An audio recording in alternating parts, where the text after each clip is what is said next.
করে এসে রাস্তার সঙ্গে মিশিয়ে দিয়ে চলে যায়, আর জনগণ তার লাশের টুকরোগুলি তোরে কবরস্থ করে।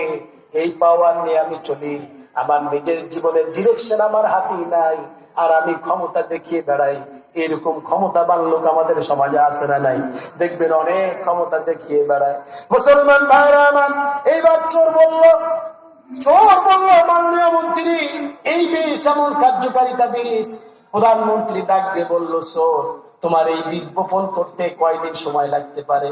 ক্ষেত তৈরি করতে কয়দিন সময় লাগবে? চোর ডাক দিয়ে বলে, মাননীয় মন্ত্রী, কমপক্ষে তো 10 দিন সময় লাগবে।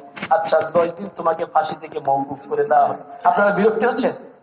খারাপ লাগতেছে? ভাইজান, 1 ঘন্টা পার হয়ে গেছে। যদি বলেন যে না হুজুর আপনি প্রধান বক্তা দিয়ে দেন, আমি উঠাই দেন, সমস্যা নেই, চলবে। আর কিছুক্ষণ চলবে, একটু ঘুমটা ভাঙিয়ে নেই। লিল্লাহে তাকবীর। কি চোর, কি অবস্থা হইলো? ক্ষেত তৈরি হয়েছে। মাননীয় প্রধানমন্ত্রী, সব ঠিক, কিন্তু বীজটা বপন করতে বাকি। বপন করে নাই কেন? মাননীয় প্রধানমন্ত্রী, এই এমন এক কার্যকারিতা বীজ, এমন মহাপবিত্র বীজ, এই বীজের উপরে চোরের হাত পড়লে বীজের কার্যকারিতা নষ্ট হয়ে যাবে। সুতরাং আপনাদের মধ্যে কেউ এই বীজটা বপন করায় দেন। প্রধানমন্ত্রী এক এক করে সব মন্ত্রীদেরকে বলল, তুমি বীজটা বপন করো, তুমি করো। কোন মন্ত্রী রাজি হয় না। সকল মন্ত্রীরা একযোগে বলল, মাননীয় প্রধান, আমাদের দ্বারা যে একটু আধটু চুরি চামারি হয় না, এটা তো আমরা হক করে বলতে পারবো না। সুতরাং যেহেতু আপনি আমাদের প্রধান, আপনি এই বীজটা বপন করেন। প্রধানমন্ত্রী ধমকের স্বরে বলে, বেটা বেয়াদব, আমি তোমাদের প্রধানমন্ত্রীর মন্ত্রী, আর তোমাদের দ্বারা একটু একটু চুরি চামারি হইতে পারে, আমার দ্বারাই যে হবে না তা তো আমি হক করে বলতে পারি না। সুতরাং কি করা যায়? মাননীয় প্রধানমন্ত্রী, আপনি তাকে মাফ করে দেন, আর আমাদের মন্ত্রী পরিষবার একটা চেয়ার তার জন্য আপনি বরাদ্দ করে দেন। চোর হয়ে গেল মন্ত্রী। এমন চোর গুলি বাংলাদেশে মন্ত্রী হয়েছিল। বিনিয়োগ মন্ত্রী সালমান এফ রহমান এদেশের হাজার হাজার কোটি টাকা মেরে খেয়েছে।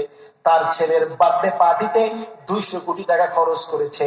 তোমার বাপ দাদার পৈতৃক সম্পত্তি বিক্রি করে বার্থডে পার্টি পালন করেছিলে নাকি? এই বেয়াদব। এই জায়গায় মুরব্বীরাও আছে, বলতো মুখটা খারাপ হয়ে যায়, আস্তাগফিরুল্লাহ, আল্লাহ মাফ করুন। দেখেন, 13টা স্বামী দিয়েও যার হয় না, সায়দাবাজে ব্রিজের নিচে বক্স বাজাইয়া দেহ দুলিয়ে দুলিয়ে গান গাইতো। যখন মানুষজন মোটা মানুষের গান শোনে না, তখন চিন্তা করে কি করা যায়। নেতা এমপিদের রাত্রিবেলায় রাতের খোরাক হয়ে কোন রকম ভাবে গদিটা দখল করে নিল। যেই গদিতে সর্বপ্রথম বিসমিল্লাহ চালু করেছিল সংসদে।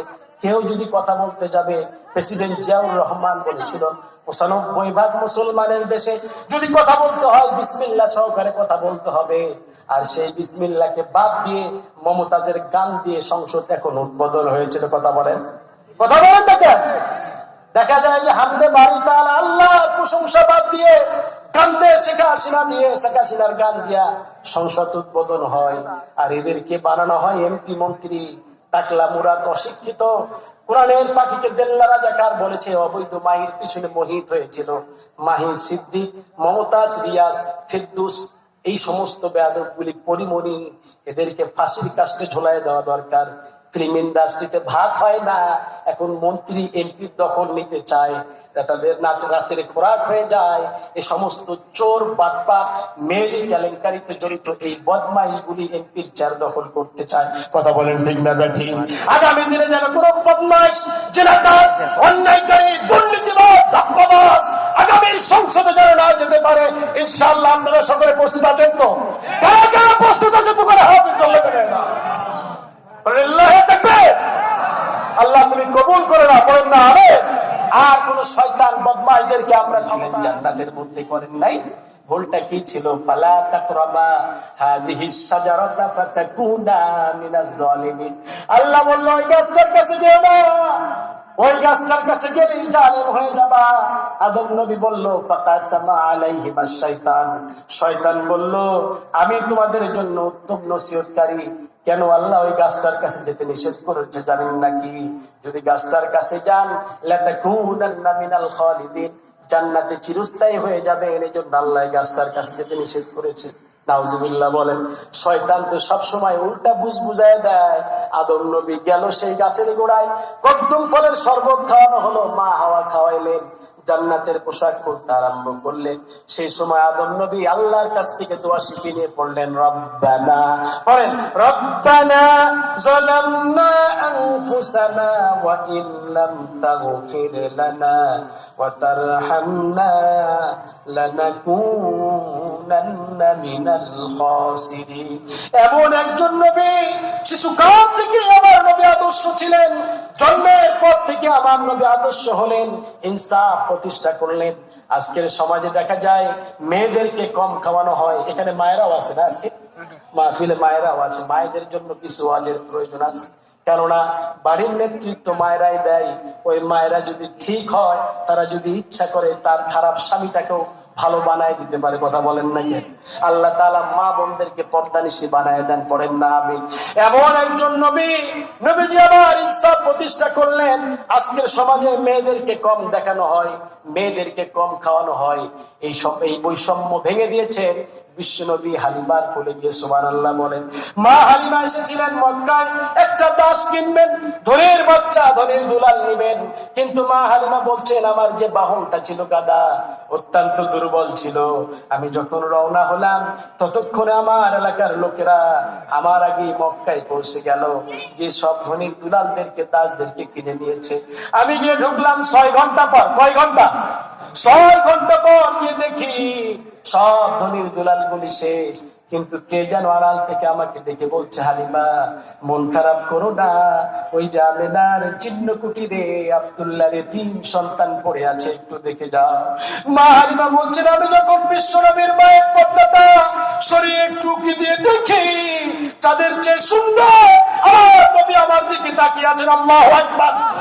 মা হালিমা এক দৌড় দিয়ে ঘরের বাইরে আসলেন। আসার পরে প্রাণের স্বামীকে বললেন, প্রাণের স্বামী, জীবনে অসংখ্য শিশু আমার দৃষ্টিগোচর হয়েছে, এত সুন্দর শিশু আমি আমার জীবনে দেখি নাই। ও স্বামী, তুমি একটু দেখো। হালিমার স্বামী দেখে এসে বলছে, হালিমা রে, তাড়াতাড়ি গিয়ে তুলে নাও, নইলে মক্কায় এমন কোন নারী নাই এই শিশুকে দেখলে কোলে উঠিয়ে নিবে না। হালিমা তাড়াতাড়ি গিয়ে কোলে তুলে নাও। মা হালিমা বলছেন, আমি অসুস্থ, ঠিক মতো আমার মেয়ে অসুস্থতা হওয়ার কারণে আমার মেয়ে 6 মাস আমার ঠিক মতো দুধ খেতে পারতো না। ক্ষুধার যাতনায় সারা রাত কেঁদে কেঁদে আমাকে কষ্ট দিত। কিন্তু মা হালিমা বলছেন, আমি যখন শিশু মোহাম্মদকে সারা পৃথিবীর করম দোলে আমেনা দুলাল নাচে হালিমা, আলহামদুলিল্লাহ বলেন। মা হালিমা বলছেন, আমি যখন আমার শিশু মোহাম্মদকে জোর করে আমি আমার 2টি স্তন থেকে দুধ খাওয়াইতে চাইলাম, একটা দিনও 2টি স্তন থেকে দুধ খাওয়াইতে পারি নাই।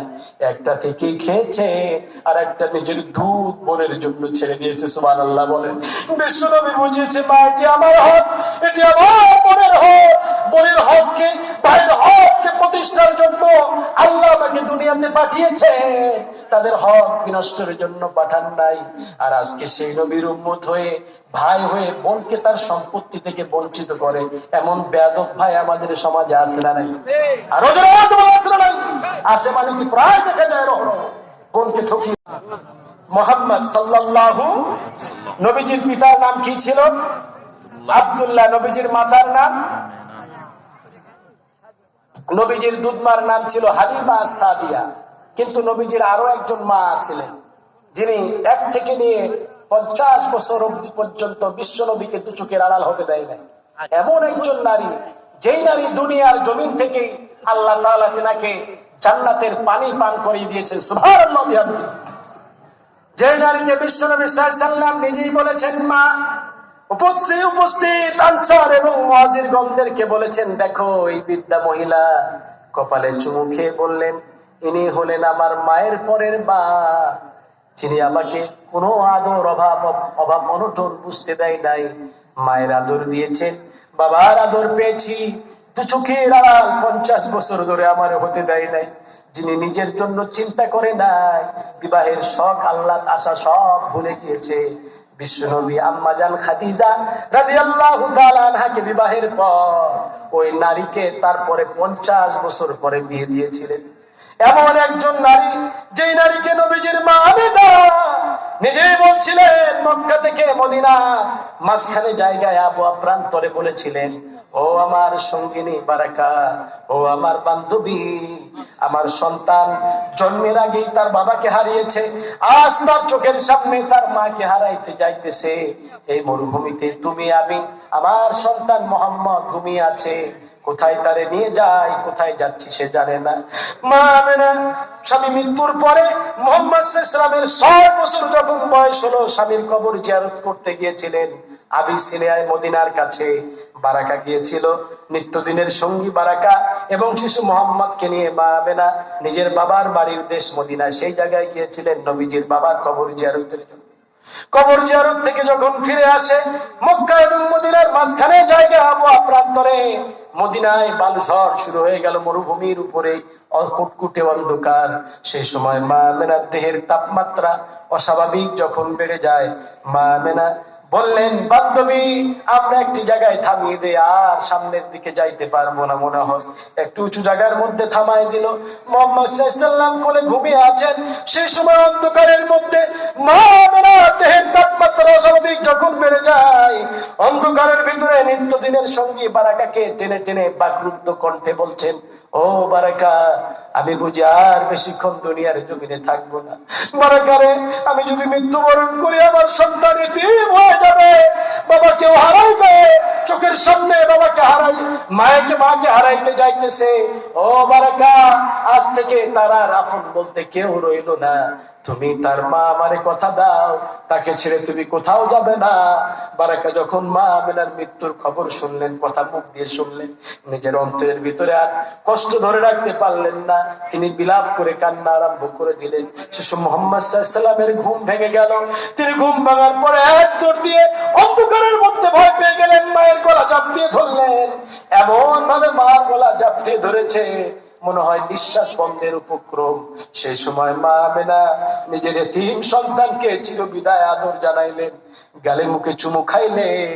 এই চুমু খাওয়া অবস্থায় শিশু মুহাম্মদ সাল্লাল্লাহু আলাইহি ওয়াসাল্লাম মায়ের গলা জাপটিয়ে ধরা অবস্থায়, সেই সময় মা আমেনা ওই মক্কা এবং মদিনার মাঝখানে জায়গায় আবহাওয়া প্রান্তরে শেষ নিঃশ্বাস ত্যাগ করে ফেললেন। দুটি প্রাণ একসঙ্গে কান্নায় ভেঙে পড়লো।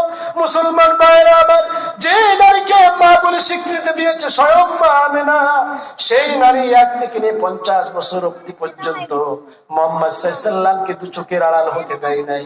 সেই নারীর নাম হচ্ছে বারাকা। কিশোরী বারাকাকে দাস ব্যবসায়ীরা, মক্কার দাস দাসী বেচা কেনার বাজারে বেচতে নিয়ে আসেন। কুরাইশ সর্দার আব্দুল মুত্তালিবের ছেলে আব্দুল্লাহ বিবাহের কথাবার্তা চলছিল মদিনার অন্যতম আব্দুল ওয়াহাবের মেয়ে আমেনার সাথে। আমেনার সেবার জন্য আব্দুল মুত্তালিবের ছেলে আব্দুল্লাহ কিশোরী বারাকাকে দাস বাজার থেকে কিনেছিলেন নববিবাহিত স্ত্রী আমেনাকে উপহার দেবেন বলে। বারাকার জীবন এমন ছিল, অল্প বয়সী পিতামাতার ভালোবাসা থেকে বিচ্যুত হয়ে পড়লেন, দাসী হিসাবে তিনি বাজারে বিক্রি হয়ে গেলেন। কিন্তু অন্যান্য দাস দাসীর তুলনায় বারাকার জীবন ছিল হাজার লক্ষ গুণে ভালো, কেননা মা আমেনা ছিলেন খুব বড় মনের অধিকারিণী। তিনি বারাকাকে কখনো নিজের দাসী হিসাবে দেখেন নাই, বরং সঙ্গী অপেক্ষ সাথী হিসাবে গ্রহণ করেছিলেন। নবীজির পিতা আব্দুল্লাহ মাতা আমেনার বিবাহ সম্পূর্ণ হওয়ার পরে বিবাহের 2 সপ্তাহ পর নবীজির দাদা আব্দুল মুত্তালিব তেনার নববিবাহিত ছোট ছেলে আব্দুল্লাহকে বললেন, মক্কা থেকে বাণিজ্য কাফেলা ব্যবসার জন্য সিরিয়ার উদ্দেশ্যে রওনা হয়ে যাইতেছে, তুমিও কিছু দ্রব্য সামগ্রী নিয়ে তাদের সঙ্গে রওনা হয়ে যাও। নবীর পিতা আব্দুল্লাহ ছিলেন দেহ ভয়াবহ, আরবের অন্যতম সুদর্শন যুবক, সুস্বাস্থ্যবান আর বলিষ্ঠ। তেনার আচার ব্যবহার ছিল দৈহিক সৌন্দর্যের মতোই। এমন লোককে স্বামী হিসাবে পেয়ে মা আমেনা নিজেকে ধন্য সৌভাগ্যবতী মনে করতেন। নবীজির পিতা আব্দুল্লাহ সিরিয়ার উদ্দেশ্যে চলে যাবে, স্বামীর হাতটা ধরে আড়ালে নিয়ে গিয়ে ডাক দিয়ে বলল, স্বামী আমার, আমার প্রাণের স্বামী, আমার হাতের বিবাহের মেহেদির রং এখনো শুকিয়ে যায় নাই, এই বিচ্ছেদ বেদনা আমি কেমন করে সইব। মা আমেনা সিদ্ধান্তে ছিলেন মর্মাহত। নবীজির পিতা আব্দুল্লাহ যখন সিরিয়ার উদ্দেশ্যে রওনা হয়ে যায়, সেই সময় মা আমেনা আত্মচিৎকার আর চেতনাহীন অবস্থায় যুগ দুনিয়ার জমিনে জ্ঞান হারিয়ে পড়ে যায়। মা আমেনার মাথায় পানি ঢালা হলো। জ্ঞান যখন ফিরে আসলেন, মা আমেনা ডাক দিয়ে বলল, নিত্যদিনের সঙ্গী গো বারাকা, আমার একটু ধরে বিছানায় শুইয়ে দাও, দাঁড়াইতে পারি না, দুর্বল হয়ে পড়েছি। মা আমেনাকে বিছানায় শুইয়ে দেওয়া হলো। সেই থেকে আমেনা শয্যাশায়ী জীবন আরম্ভ করে দিলেন। কেউ কোনো প্রশ্ন করলে ইশারা আশারায় চোখের ভাষায় কেমন প্রশ্নের উত্তর দিয়ে থাকতেন। কেবল শ্রদ্ধেয় বৃদ্ধ আব্দুল মুত্তালিব যখন নিজের পুত্রবধূর কাছে আসতেন অসুস্থতার কথা জানার জন্য, সেই সময় মা আমেনা হাজারো কষ্ট হইলেও শ্বশুরের সম্মানার্থে মা আমেনা শোয়া থেকে বসিয়ে পড়তেন। সুবহানাল্লাহ বলেন, আরো জোরে বলেন সুবহানাল্লাহ। সেই সময় মা আমেনা যে সময় শ্বশুরকে সম্মান দেখিয়েছেন, ওই যুগটা ছিল জাহিলিয়াতের যুগ, অন্ধকারের যুগ, বর্বরতার যুগ, অসভ্যতার যুগ। আর বর্তমান যুগে দেখা যায় শিক্ষিতা মহিলার কোনো অভাব নাই, সার্টিফিকেটের কোনো অভাব নাই। লয়ার পাস করে এসেছে, FCPS FRCS ডিগ্রি নিয়ে এসেছে। এমন শিক্ষিতা বেটার বউ, বেয়াদব মেয়েগুলি শ্বশুর শাশুড়িকে সম্মান দেয় না, মুরব্বি কেরাম দেখলে সালাম দেয় না। এমন বেয়াদব বেটার বউ আমাদের সমাজে আছে না নাই? আরো আছে না নাই? আছে মানে কি রহরহ আছে। আপনি পাড়ায় পাড়ায় খুঁজতে পাবেন যে বেয়াদব মেয়ে ঢ্যাং ঢ্যাং করে হেঁটে বেড়ায়, মুরব্বি কেরাম দেখলে সালাম দেয় না, আবার মাথায় কাপড়ও দেয় না। এমন বেয়াদব মেয়ে আছে না? নিজেকে শিক্ষিত দাবি করেন, বেয়াদব মুরব্বি কেরাম দেখলে সম্মান দেয় না। এই দোষ তো আপনাদের। আপনি আপনার ছেলেকে এমন মেয়েকে দিয়ে বিয়ে দিয়েছে, পর্দানিশী নারী বিয়ে করো। এমন নারী যদি তোমাদের ঘরে চলে আসে, ওই ঘরকে আল্লাহ রাব্বুল আলামিন জান্নাতের টুকরাই পরিণত করে দিবে। আর এমন নারী নিয়ে আসবেন না যেই নারী আপনার মুখের উপরে কথা বলবে। এরকম নারী আমাদের সমাজে আছে না? আপনি একটা কথা বলেন আর একটা কথা বলেন। খবরদার মুসলমান, স্বামী হয়েছেন, স্ত্রীর সিদ্ধান্ত আপনি নিবেন না, পরামর্শ নিবেন। সিদ্ধান্ত নেওয়া হারাম। আপনি পরামর্শ নিতে পারেন, কোনো সমস্যা নাই। হাজার পরামর্শ আপনার স্বামী, আপনি তার স্বামী আপনাকে দিতে পারে। আল্লাহ বলেছেন হুন্না লিবাসুল লাকুম ওয়া আনতুম লিবাসুল লাহুন। একজন আরেকজনের পোশাক, পরামর্শ নেওয়ার কোনো সমস্যা নাই, কিন্তু সিদ্ধান্ত স্বামী দিবে। কথা বলেন ঠিক কিনা? যদি স্ত্রীর সিদ্ধান্ত আপনি চলেন, ধাপে ধাপে আপনার বিপদ হয়ে যাবে। বিশাল বড় এক মাছ ধরেছে, এই যে নদী, এরকম নদীতে একজন জেলে মাছ ধরেছে। আর এই যে পাহাড়পুরের যে রাজা ছিল, এই আপনাদের চকালমের একজন জেলে বিশাল বড় একটা মাছ নিয়ে পাহাড়পুরের রাজার কাছে গিয়েছে। রাজারে খুব মহব্বত করে। জেলের জীবন দশায় এত বড় মাছ জেলে পায় নাই। সে একটা কথা বললাম, জীবন দশায় এত বড় একটা মাছ পায় নাই। এত বড় মাছ পেয়েছে, রাজার খুব প্রিয় খাবার ছিল মাছ। এই মাছটা রাজার দরবারে নেওয়া মাত্রই রাজা তো মহা খুশি। জেলের প্রতি খুশি হয়ে জেলের 100 স্বর্ণ মুদ্রা পুরস্কৃত করেছে, মানে 100 টাকা পুরস্কৃত করেছে। জেলে তো মহা খুশি, টাকার লোভে যায় নাই, কিন্তু রাজা তাকে পুরস্কৃত করেছে। টাকা নিয়ে যখন জেলে চলে আসে, পাশের সিটি বসা ছিল রানী। ডাক দেয়া কয়, রাজা আপনি এটা কি করলেন? কানে কানে কয় কেন আপনি একটা মাছের বদলে তার 100 টাকা দিয়ে দিলেন? রাজা ডাক দিয়ে বলে, রানী আমি তার তো মাছের দাম দেই নাই। জেলে রানী রাজার কানে ডাক দিয়া বলে, আমি অত শত বুঝি না, এই মাছটা বাজারে উঠাইলে 10 টাকা দাম হইতো, বড় জোর 15 টাকা দাম হইতো। আপনি রাজা খুশি হয়ে তার 20 টাকা দিতে পারতেন, কিন্তু আপনি তার 100 টাকা দিয়ে দিলেন। আমি অত শত বুঝি না, আপনি মাছ ফিরাই দেন, টাকা ঘুরাই দেন। রাজা তো বলে, আমি কি বলো, আমার 14 পিঁড়ি রাজাগিরি করেছে, এখন যদি তার কাছ থেকে আমি টাকা ফিরাই চাই, আমার মান ইজ্জত বলতে তো কিছুই ঠিক থাকবে না। ও রানী গরিব মানুষ নিয়ে গিয়েছে, হাদিয়া দিয়েছি, যাক আমার ভান্ডারে তো কমতি নাই। রানী বলে, অত শত বুঝি না, আপনি যদি টাকা ফিরায় না নেন, মাছ ঘুরায় না দেন, এই মাছ আমি বটির তলায় ধরবো না। রাজা তো মহা বিপদে পড়লো। রানী কানে কানে কয়, রাজা আপনি এই জেলেকে ডাক দিবেন, আমি আপনার একটা বুদ্ধি শিখাই দিই। কয় কি বুদ্ধি? আপনি জেলের ডেকে বলবেন, জেলে তোমার এই মাছ পুরুষ মাছ না নারী মাছ? জেলে যদি বলে পুরুষ মাছ, আপনি বলবেন আপনার নারী মাছ প্রয়োজন। যদি বলে নারী মাছ, আপনি বলবেন আপনার পুরুষ মাছ প্রয়োজন। দুইটার মধ্যে বাধ্য হয়ে একটা জেলে বলবে, বাধ্য হয়ে টাকা ফিরাই দিয়ে যাবে, মাছ ঘুরাই নিয়ে যাবে। রাজা তো মহা খুশি, রানী তোমার মাথায় যে এত বুদ্ধি আমি তো আগে জানতাম না। সুপ্রভাত ধন্যবাদ দিয়া জেলের ডাক দিছে, জেলে এদিকে আসো। জি মহারাজ, আমি তো বলতে ভুলে গিয়েছি, আমি তো এখন মান বিস্কুট খাই, যা তা খাবার তো আমি খাই না, আমার তো বলতে স্মরণ নাই তোমার এই মাছ পুরুষ মাছ না নারী মাছ। জেলে এবার থমথম হয়ে উত্তর দেয়, রাজা সাহেব আমার এই মাছ পুরুষ মাছও না নারী মাছও না, আমার এই মাছ হচ্ছে হিজড়া মাছ। উপস্থিত জনগণ কে থামায় কার হাসি? রানীমাও মুখে কাপড় দিয়ে হাসতেছেন। রাজ দরবারে হাসির রোল পড়ে গেল। রাজা জেলের এই বিচক্ষণতার উত্তর শুনে জেলের প্রতি খুশি হয়েছে। জেলের আরো 100 টাকা পুরস্কৃত, 200 টাকা নিয়ে জেলে বাড়ি পথে রওনা হয়ে যায়।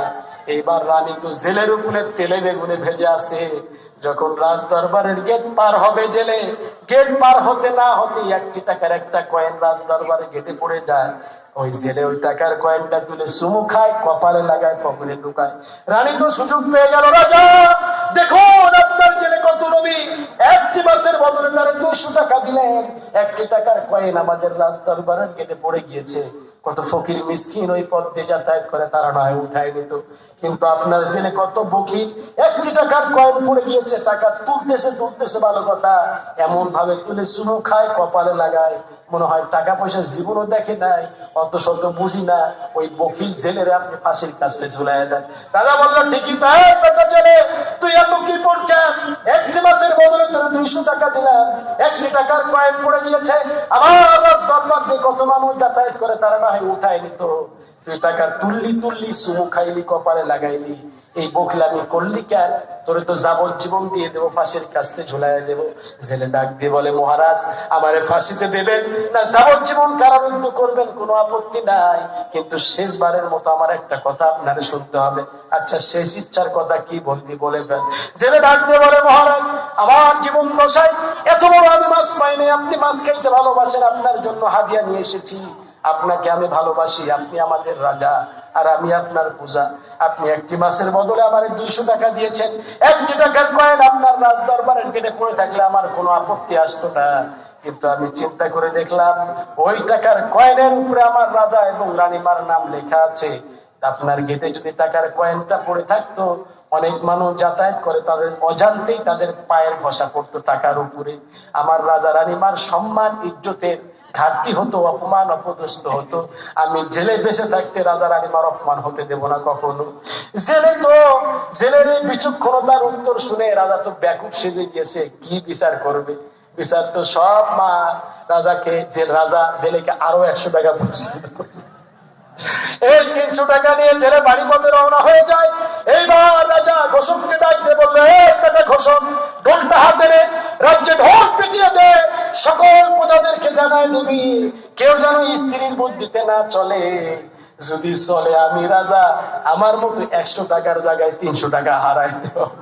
আজকে মায়েরা, আপনি নবীজির পিতা আব্দুল্লাহ সিরিয়া যাওয়ার 2 মাস পর মা মেয়েরা ঘুমন্ত করে এক অদ্ভুত স্বপ্ন দেখলেন। ঘুম ভাঙার পর তিনি হয়ে উঠলেন আনন্দ উদ্বেল আর উৎফুল্ল। ঘুমের এই স্বপ্নের কথাটুকু নিজের কাছে আর গোপন রাখতে পারলেন না। নিত্যদিনের সঙ্গী বারাকার কাছে ব্যক্ত করলেন, ও বারাকা, আমি ঘুমের ঘরে স্বপ্ন দেখলাম, আমার তলপেট থেকে আলো বেরিয়ে আসছে। ও বারাকা, আমি স্বপ্ন দেখেছি। বারাকা সান্ত্বনা দিয়ে বলে, আমেনা, আপনি কি নিজেকে গর্ভবতী অনুভব করছেন? মা আমেনা হ্যাঁ সচুক মাথা নাড়া দিলেন। বারাকা সান্ত্বনা দিয়ে বললেন, আমেনা, আপনি চিন্তিত হবেন না, নিশ্চয়ই আপনার গর্ভে এক সৌভাগ্যবান সন্তান জন্ম লাভ করবে। মা আমেনা এত সান্ত্বনার বাণী শোনার পরও নিজের মনকে শান্ত রাখতে পারলেন না। বিরহ বেদনার উৎকণ্ঠায় আহার অনিহার বিনিদ্র রজনী যাপনে মা আমেনা না খাওয়ার কারণে তার দিন যায়, স্বাস্থ্য ভেঙে পড়তে লাগে। মুসলমান ভাইরা আমার, নবীজির পিতা আব্দুল্লাহ সিরিয়ায় চলে গেলেন ব্যবসার জন্য। মা আমেনা গর্ভে মুহাম্মদ সাল্লাল্লাহু আলাইহি ওয়াসাল্লাম দুনিয়ার জমিনে আসবেন। সেই সময় মক্কার জমিনে ঘটে গেল আর এক দুর্ঘটনা। ইয়ামিনের সম্রাট আব্রাহা আল আশরাফ বিশাল হাতি বাহিনী নিয়ে আমাদের মুসলমানদের এই কাবা ভাঙার জন্য আসতেছে। কাবা ভাঙার কারণ হলো একটাই, তিনি ইয়ামিন দেশে অনুরূপ মুসলমানদের মতো কাবা তৈরি করেছেন। আমাদের কাবার রং হলো কালো, ইয়ামিনের সম্রাট যে কাবা তৈরি করেছিল তার রং দিয়েছিল সোনালী কালার, আকর্ষিত রং, যাতে করে তীর্থযাত্রীরা তার কাবায় গিয়ে উপচে পড়ে। এত অর্থ কোটি খরচ করার পরে তার কাবায় কেউ যায় না, সব মানুষ মুসলমানদের কাবায় চলে আসে। ইয়ামিনের সম্রাট যখন দেখতেছে সব মানুষ সেই দিকে যায়, হিংসায় গা জ্বলে উঠলো। তার দেশের সৈন্য সামন্ত নিয়ে যত হাতি ছিল, হাতির মহড়া নিয়ে মুসলমানদের কাবা ঘর ভাঙার জন্য আসতেছে। যখন মুসলমানদের এই কাবা ঘর ভাঙার জন্য আসে, কুরাইশ সর্দার আব্দুল মুত্তালিব যখন এই খবরটি পেয়ে গেল, এক দৌড়ে কাবার চত্বরে গিয়ে বলতেছে, কাবাবাসীরা শোনো, আমি শুনতে পেলাম ইয়ামিনের সম্রাট আমাদের কাবা ভাঙার জন্য আসতেছে, সুতরাং তোমাদের যার যা কিছু আছে টাকা পয়সা অর্থ করি তা নিয়ে পাহাড়ের চূড়ায়, পাহাড়ের গুহায়। বাবা কি বলছেন? মা আমেনাকে ডাক দিয়ে বললেন, আমেনা এক্ষুনি বেরিয়ে পড়ো, মা ইয়ামিনের সম্রাট আমাদের কাবা ভাঙার জন্য আসতেছে। মা আমেনা ভেতর থেকে আওয়াজ দিয়ে বললো, বাবা আমি অসুস্থ, দাঁড়াইতে পারি না, দাঁড়াইতে পারি না, দুর্বল হয়ে পড়েছি। লিল্লাহে তাকবীর। মা আমেনাকে ডাক দিয়ে বলল, আপনি এক্ষুনি বেরিয়ে পড়ো মা, আব্দুল মুত্তালিব নিজের শ্বশুর ডাকতেছে। মা আমেনা বলছেন, বাবা আমি অসুস্থ, দাঁড়াইতে পারি না। আব্দুল মুত্তালিব বলল, যতই কষ্ট হোক না কেন, যতই কষ্ট হোক না কেন, তোমাকে দাঁড়াইতে হবে, তোমাকে পাহাড়ে চূড়ায় উঠতে হবে। মা আমেনা ডাক দিয়ে বলল, বাবা আমার গর্ভের সন্তান কিছুক্ষণের মধ্যেই প্রসব হবে, আপনি দুনিয়ার সমস্ত নারীদেরকে জানাই দেন তো এই গর্ভের সন্তানকে নিয়ে কোন নারী পাহাড়ের চূড়ায় বেয়ে উঠতে পারবে। বাবা আমার জন্য অসম্ভব হয়ে যায়। সেই সময় মা আমেনাকে আবার ধমকের স্বরে যখন বললেন, মা আমেনা ভিতর থেকে আওয়াজ দিল, বাবা আপনি চিন্তিত হবেন না, কিছুক্ষণের মধ্যেই আমার সন্তান দুনিয়ার জমিনে জন্ম লাভ করবে। আমার সন্তানের ওসিলায় ইয়ামিনের সম্রাট কাবার কোনোই ক্ষতি করতে পারবে না। সুবহানাল্লাহ বিহামদি। আব্দুল মুত্তালিব বিশ্বাস আনতে পারলেন না, ইয়ামিনের সম্রাট মক্কার 2 মাইল দূরে কাবার 2 মাইল দূরে, মক্কার 2 মাইল দূরে মুজদালিফায় যখন উপস্থিত হয়ে যায়, সে সময় তোমার রব, আমার রব আল্লাহ তাআলা এক ঝাঁক আবাবিল পাখিকে পাঠিয়ে দিলেন। তারা টোটে করে পাথর নিয়ে ওই সম্রাট ইয়ামিনের সৈন্য দলের উপরে পাথর নিক্ষেপ করতে আরম্ভ করলো। তাদেরকে আল্লাহ রাব্বুল আলামিন চর্বিত মাটির সঙ্গে ঘাসের সঙ্গে মিশায় দিলেন। সুবহানাল্লাহ। আল্লাহ রাব্বুল আলামিন পরক্ষণে বিশ্বনবীকে জানায় দিলেন, আলাম তারা কাইফা ফাআলা রাব্বুকা বিআসহাবিল ফিল। ও নবী আপনি কি দেখেন নাই আপনার প্রভু হাতিওয়ালাদের সঙ্গে কিরূপ আচরণ করেছিল? আলাম ইয়াজাল কাইদাহুম ফি তাদলিল। আপনি কি দেখেন নাই আপনার প্রভু তাদের সমস্ত প্রচেষ্টাকে নস্যাৎ করে দিয়েছিল? ওয়া আরসালা আলাইহিম তায়রান নাবাবিল। আপনি কি দেখেন নাই আপনার প্রভু তাদের উপরে ঝাঁকে ঝাঁকে আবাবিল পাখি পাঠিয়েছিলেন? তার মিহিম বিহিজারাতিন মিন সিজিল। ওই পাখিগুলি আগুনের পাকানো কঙ্করগুলি নিয়ে তাদের উপরে নিক্ষেপ করেছিল। ফলে ফাজআলাহুম কাসফিন মাকুল। ইয়ামিনের সম্রাট তার সৈন্য দল হাতি যারা ছিল সবগুলিকে আল্লাহ রাব্বুল আলামিন চর্বিত ঘাসের ন্যায় পরিণত করে দিয়েছিলেন। সুবহানাল্লাহ। আরো বড় বড় সুবহানাল্লাহ।